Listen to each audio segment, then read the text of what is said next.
Hello, everybody. I'm Christian Wilson, and welcome to What's Still. Let's get right into this week's topics. We've got a 43-year-old and 25-year-old quarterback facing off in Super Bowl 55. A YouTuber has announced a big boxing match.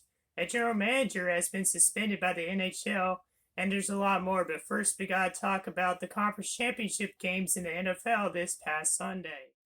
In the AFC Championship game on Sunday, the Buffalo Bills took an early 9-0 lead with a field goal and capitalized off of a muff punt by Chief, which led to a touchdown. However, Kansas City scored 21 straight points to take a lead that they would never relinquish. The Chiefs ended up winning 38-24 to advance to the Super Bowl for the second year in a row. Chiefs quarterback Patrick Mahomes was 29 of 38 for 325 yards and 3 touchdowns. Buffalo quarterback Josh Allen was 28 of 48 for 287 yards and 2 touchdowns. In the NFC Championship matchup, the Buccaneers defense stepped up big, sacking Aaron Rodgers 5 times and forcing 2 turnovers. Tampa quarterback Tom Brady threw for 280 yards, 3 touchdowns, and 3 interceptions. Packers quarterback Aaron Rodgers was 33 of 48 for 346 yards and 3 touchdowns. But it wasn't enough, as a late pass interference call was a deciding factor in the Buccaneers' 31-26 victory. The Buccaneers advanced to the Super Bowl for the first time in franchise history since 2003. It'll be Tom Brady's 10th Super Bowl appearance, and the Buccaneers will make NFL history, and they will become the first team in NFL history to play a Super Bowl in their own stadium. Also in the news on Saturday, the main event of UFC 257 was the lightweight fight between Dustin Poirier and Conor McGregor. Poirier won by knocking out McGregor in the second round for a shocking victory. Dustin improved to a 27-6 record, while McGregor dropped to 22-5. Also in the fighting news, YouTuber and internet personality Jake Paul will be facing former UFC fighter Ben Askren in an 8-round boxing match on April the 17th. Jake has been calling out the likes of McGregor, KSI, and Floyd Mayweather Jr., and it appears that he's trying to go pro. The other Paul brother, Logan, was set to face Mayweather Jr. on February the 20th, but with some reports that have come out this week, it appears that the fight has been postponed. Also in the news, multiple NBA games have been postponed over the past week due to positive COVID-19 cases.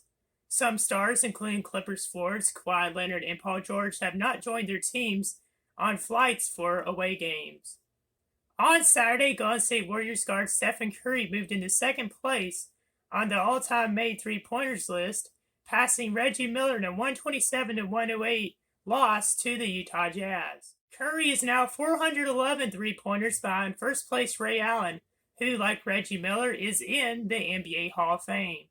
Heading into Tuesday, Washington Wizards guard Bradley Beal still leads the league with 34.5 points per game. Nets guard James Harden leads the league in the assists per game category with 10.8. And Cleveland Cavaliers center Andre Drummond still leads the league with 14.6 rebounds per game. In the National Hockey League, former Arizona Coyotes general manager John Chayka has been suspended through 2021. This suspension was for John pursuing other opportunities and terminating his contract, which still had 3 years remaining on it before the playoffs last July, which is pretty bad because it is the first time that the Coyotes had made the postseason in over 7 years, and he quit on a strong and improved team which he spent years rebuilding. Currently this season, the Coyotes are last in the West Division with 5 points and a 2-3 record. Also in the news last Friday, Hall of Famer and one-time home run king Hank Aaron passed away at the age of 86. Aaron had 755 career home runs, most RBIs all-time in MLB history with 2,297, and was inducted into the Baseball Hall of Fame in 1982.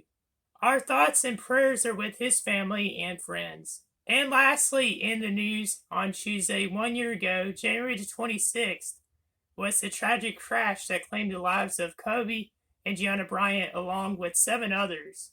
All around the world, people remembered Kobe and the other victims, from athletes sharing stories and memories of Bryant, fans posting on social media, media personalities sharing their experiences with him, and hundreds of murals were made in the Los Angeles area.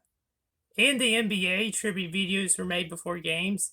Players wore Kobe t-shirts and sneakers, while most teams added numbered jersey patches to their players' jerseys.